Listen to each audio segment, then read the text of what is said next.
ये लुक है साथ में एक साथ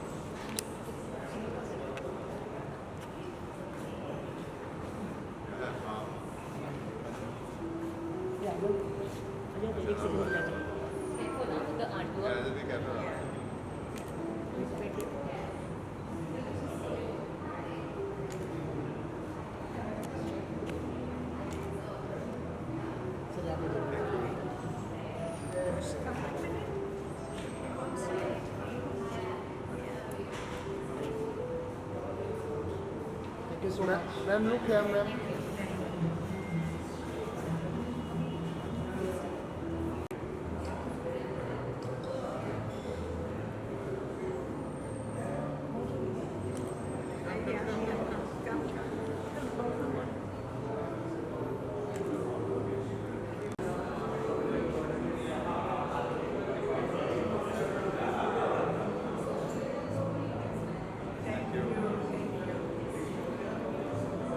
Dr. Priyas.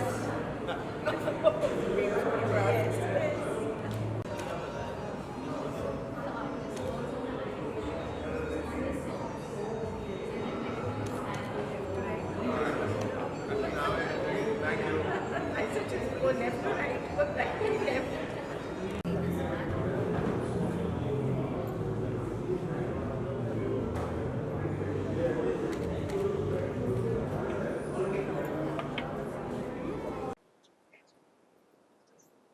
So so good to see you with the film. Thank you. काफी अमेजिंग पिक्चर्स है, काफी अच्छे लगे।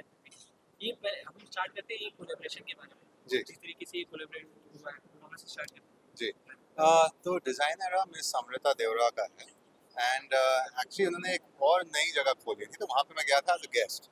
तो वहाँ पे क्या हुआ कि हम लोग ने बातचीत की और फिर मैं यहाँ पे उनसे मिलने आया। हम लोग ने तय किया कि हम ये एग्जीबिशन करेंगे क्योंकि अगर आपने देखा है कि उनकी गैलरी पॉप आर्ट पे फोकस करती है। पॉप आर्ट हमारे देश में इतना फैला हुआ नहीं अभी तक। तो और खुद वो कहते हैं कि इंडिया की पहली पॉप आर्ट गैलरी है ये। और हमने भी सोचा कि हमारा जो आर्ट है, जो हमारे आर्टिस्ट हैं, या ये जो इमेजेस आप देख रहे हैं वो भी थोड़े ब्राइट है, थोड़े एनर्जेटिक, मतलब मेरे इमेजेस, मेरे भाई के इमेजेस रियलिस्टिक है, तो ये है मेरे पीछे। तो हमने सोचा कि हम क्या कर सकते हैं जो साथ में मतलब कुछ अलग हो।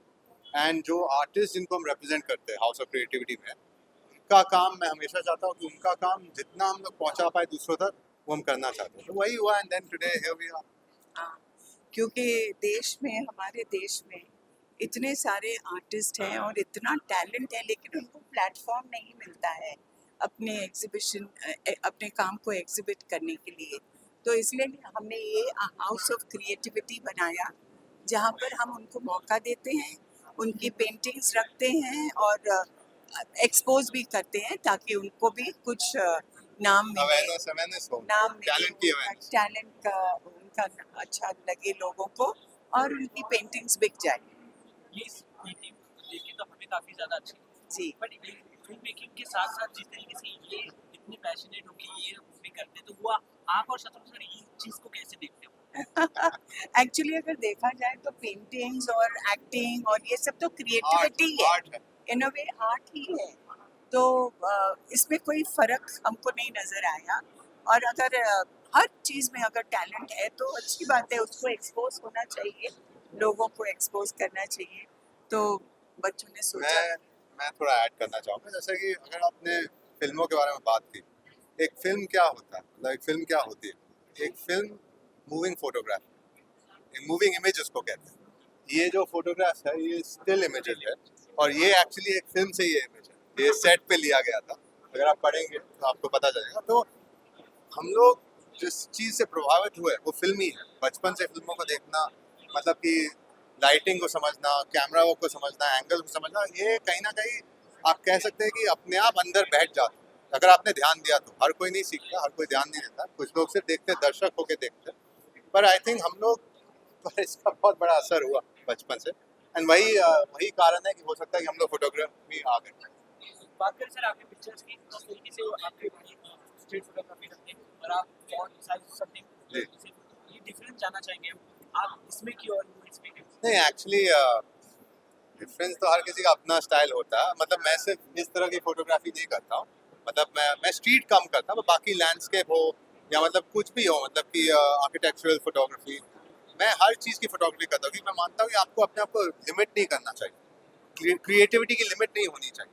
तो ऑफ कोर्स कुश का जो काम है I would say it's more realistic, मतलब उससे लोग थोड़ा हो सकता है रिलेट और कर पाते हैं, क्योंकि अगर आप आम जिंदगी में आप कहीं पे चल रहे होंगे, आपने किसी को देख लिया तो आपके मन में भी वो बैठ जाता है, हो सकता है आप उसका फोटो नहीं लेंगे पर आप भी याद रखेंगे कि वहाँ पे मैंने किसी को देखा चलते हुए कि वो मतलब उसकी चाल अलग थी, उसके कपड़े अलग थे। So I think that's what matters, कि जो आपको इंस्पायर करे, that is what is very important. और मुझे लगता है इन दोनों का जो है बहुत फर्क है। जैसे मेरा ये लव जो है ये रियली लव ही है सबके लिए। That sounds wrong. हाँ, इसलिए सबसे पहले उसने देखो लव का फोटोग्राफ निकाला पहले, और खुश जो है वो थोड़ा सोचता है, थोड़ा समझता है और फिर अपना बनाता है। मैं उदाहरण देता हूँ, खुश इस बात से मतलब अग्री नहीं करेगा, पर मैं कहता हूँ कि अगर अगर हम दोनों के बारे में कुछ कहा जाए तो मैं कमर्शियल फिल्म हूँ, वो थोड़ा मतलब कि कह सकते हैं इंटेलेक्चुअल फिल्म। तो, हाँ,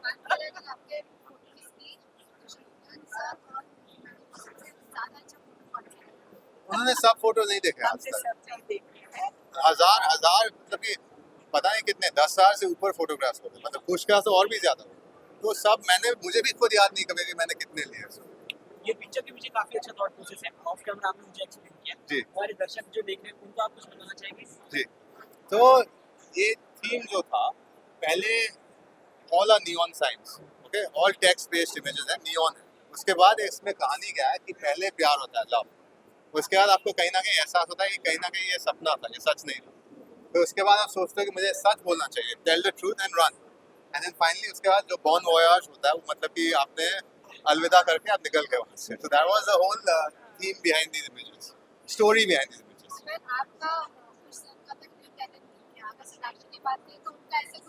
नहीं, सोनाक्षी का पेंटिंग का है कि वो पेंट करते हैं, बहुत अच्छी आर्टिस्ट है, बहुत अच्छी आर्टिस्ट है। वो भी बहुत अच्छी पेंटिंग्स करती है, लेकिन उसकी मूड के ऊपर है।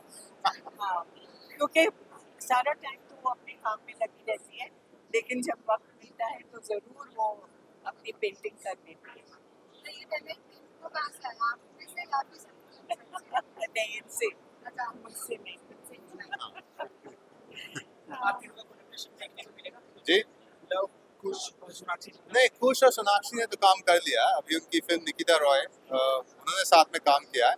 मैं उम्मीद करता हूँ कि खुश मेरे साथ काम करे, कि मुझे उनके साथ बहुत मतलब मेरी इच्छा है, मुझे मेरे भाई के साथ काम करना, इसलिए नहीं क्योंकि मेरे भाई है, कि मुझे उनका काम पसंद है, कि मैंने फिल्म का मतलब जो कहते हैं रफ कट देख लिया था और मुझे तो बहुत पसंद आई थी। तो मतलब मेरी इच्छा है मैं अपने भाई के साथ काम करूँ, पिताजी के साथ तो काम कर लिया मैंने, भाई बचा, बहन भी बची। लास्टली एक क्वेश्चन जाते जाते जानना चाहेंगे कि हमें आज तक जो शत्रु सर का वही खामोश हमेशा याद रहता है, पर कोई एक चीज अगर आपको पता नहीं हो कि ये चीज अभी भी मैं उनसे सीखता हूँ और आगे हमेशा सीखते रहूँगा, तो कौन सी चीज?